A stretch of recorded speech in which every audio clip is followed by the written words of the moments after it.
may or may not know, I'm a bit of a sucker for waterfalls and cascades, and this is no exception. This is beautiful.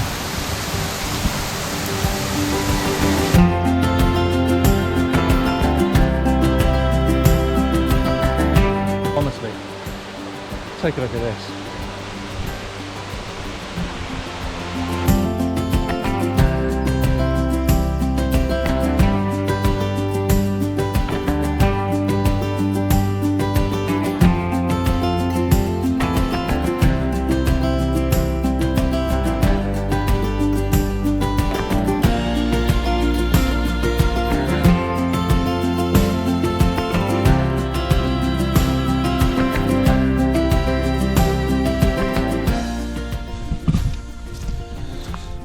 A slight change of plan. I was gonna, as I said, walk up over onto that hill in the distance, but time constraints are a little bit against me really, and I'm kind of wanting to take some images of those waterfalls on the way back down. So although the whole walk around the tarn takes about 45 minutes, I guess, it takes a little bit longer when you're scouting for images and stuff, but it's a beautiful walk around. And yeah, I've kind of got my heart set on some of those cascades on the way back down towards the car, so I think that's what I'm going to do. Because there's no reason why I wouldn't come back here, because this is just amazing. And we started out a little late getting here anyway, but yeah, definitely a return visit coming up for this one. It's very exciting with all the landscape and stuff around me, and there are some deers just in the next field, but they would have scarpered before I got my camera out, so I didn't bother taking any images of those guys. But yeah, so I'm going to head back towards those cascades, and hopefully we'll get some rather nice images from there.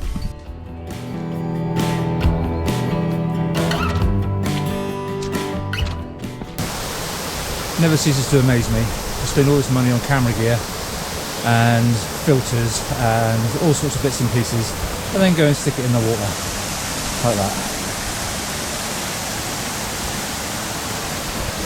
because that's a sensible thing to do. Anyway, I'll look at this business here. Okay, so what we've got going on here is I want the waterfall and all the water to come in through the centre of the frame and back out the bottom, and I've just cut off everything to the left hand side of this. I've cut off and just tried to keep in some of the detail in the rocks down at the bottom here, and have a little bit of interest on the far side, just to give somewhere for the water to sit between. There is a bridge running along the top of the fall, but I'm not really interested in that. It doesn't give anything, lend anything to the picture or to the image, so I would just sort of go at that. We've got 1.6 seconds on the timer at f8, and I've done a focus stack on this one again, and also I've done a bracketed shot as well, just because I want to keep a bit of, oh there you are, I just want to keep a bit of detail in the water as it comes over there. So hopefully that's come out okay, and I'll play that up on the screen for you now. On to the next one.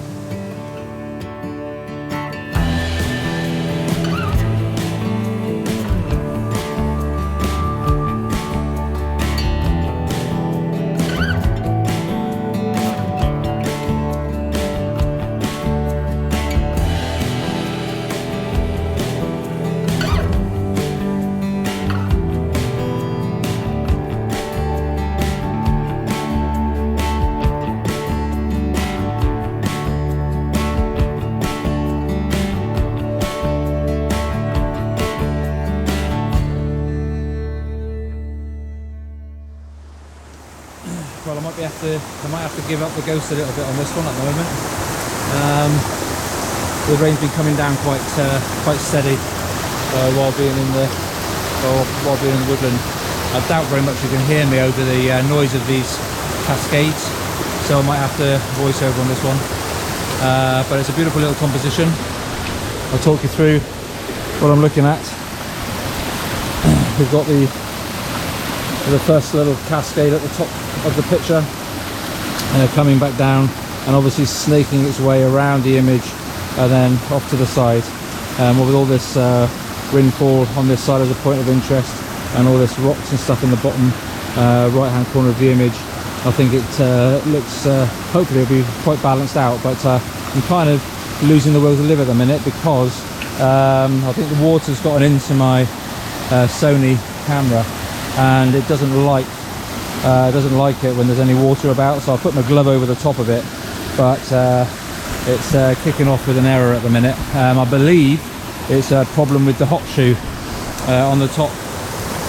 It's got a little plastic lug on the top of the camera that covers the hot shoe for where you would normally put the flash, and I understand through looking online that if any moisture gets in there, it doesn't like it. It seems to think there's something trying to connect to it that it doesn't understand. So it's really flipping annoying at the moment when you're out and about in something like this. And it's not raining hard, and I would never get the camera out in the total rain, but as you can see with the rain, hang on, let me just clean that off a bit. As you can see, the rain is just a little bit on the annoying side now, and I think really a lot of it is the water dropping off the trees as well, and it just keeps landing on the camera and giving me a problem. So I'll take a few more images on the way down, but it might be a case of maybe having to stick a bit of music over so you can have a look at the images that I've created down here. But we'll see how we go. I think it's time to head back to the car now anyway, as it's starting to get quite dark. Looking forward to the summer. Oh, it's so nice. Okay, I'll catch you soon.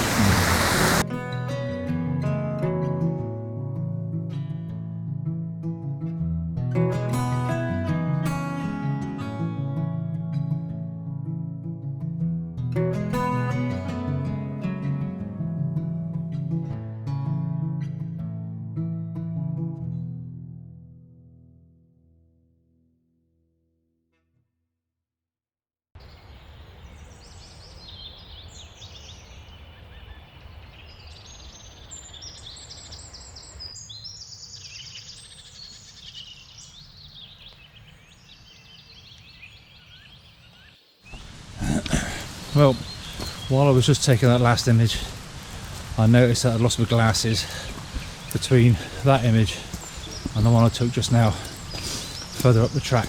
So I'm going to head back up there, have a look, and maybe call it a day. The camera's kicking off a little bit, so I might have to go and stick it on the radiator, dry it out or something. But not to worry. These things are sent to try us, hopefully I'll find out what it is. It's nothing too permanent, but yeah, cracking place. And I'm going to go and try and find my glasses so that I can see.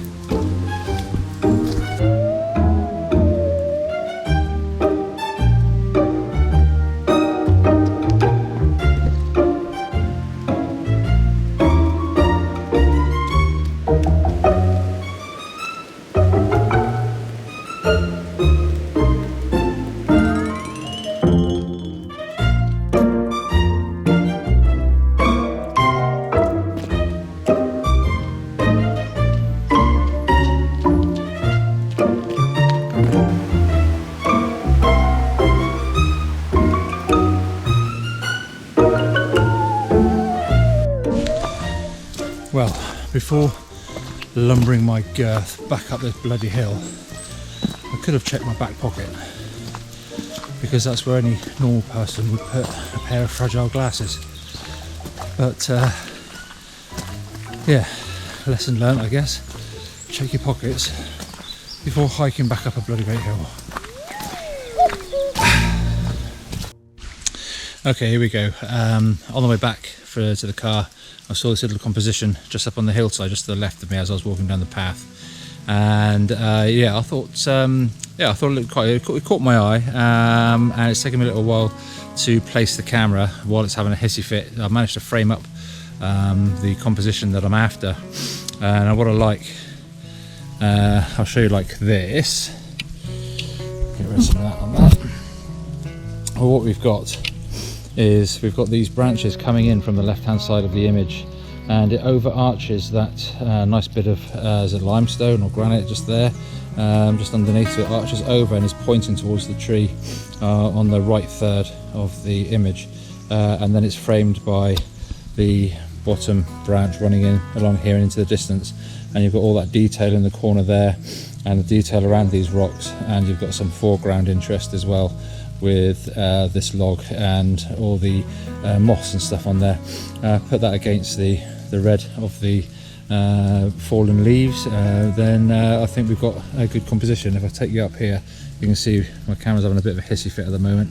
That's the composition I've settled with, and yeah, so I'm hoping that it's not too serious on my camera, but it seems to be working other than the message that comes up on there. So I'm hoping that it's what I think it is, and an hour on the radiator when we get home should sort that out, hopefully. So yeah, so that's the image. A bit of a surprise one, and there's no water involved with it either. But yeah, it's nice. It's a little bit messy, but I'm hoping in post we might be able to take out some of the things that are a bit distracting. There's a few dead leaves and stuff, or dead twigs from the bracken just laying across here. We might be able to remove them in post. I don't like messing around with the scene too much while I take the photograph, because it's not really done thing, I don't think. So yeah, this is the composition, and hopefully if it works out, I'll pop that up for you now.